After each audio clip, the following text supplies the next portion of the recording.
Sir ये agriculture purpose के लिए होती है। एग्रीकल्चर आपने उसको कमर्शियल कर दो, ये एग्रीकल्चर पर्पस के लिए थी, आपने उसको चेंज कर दिया, जो खरीदी हुई है। जो कहता वैल्यू है, जो एग्रीकल्चर के लिए आपने मकान बनाया, हम आपके मकान को नहीं छेड़ रहे हैं।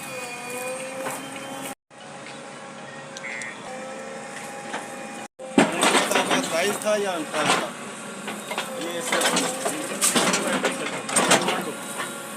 मुझे तो नहीं।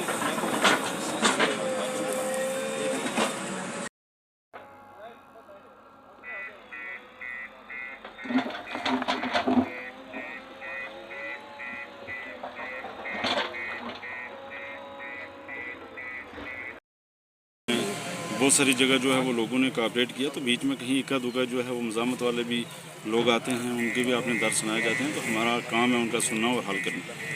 ये जो लोगों के पास जो भी डॉक्यूमेंट हैं वो दिखाते हैं अपनी तसल्ली के लिए, तो हमने उनको वेरीफाई करना कि वाकई ये लीगली हैं या इलीगली हैं, तो हमारा काम है, तो वो दिखा रहे हैं, तो हमने देख के जो है वो उस पर काम करेंगे। हुक्मनामे के मुताबिक ये आवाम से आपकी क्या अपील रही? मेरी आवाम से यही मुतमना आपके ज़रिए से जो है गुजारिश है कि वो जितने भी जो है वो कमर्शियल स्ट्रक्चर या लैंड पे जो है वो खुद ब खुद जो है वो इंक्रोचमेंट हटा दें, ताकि ना ही उनको कोई दुश्वारी पेश आए और ना ही हमें कोई दुश्वारी पेश आए।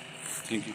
कोई लॉ एंड ऑर्डर का इशू नहीं है, बड़ी खुद ही लोग सामने आ गए, जहाँ जहाँ पे इंक्रोचमेंट की हुई है तो वहाँ पर जो हमें एंटी इंक्रोचमेंट में खुद ही साथ दे रहे हैं।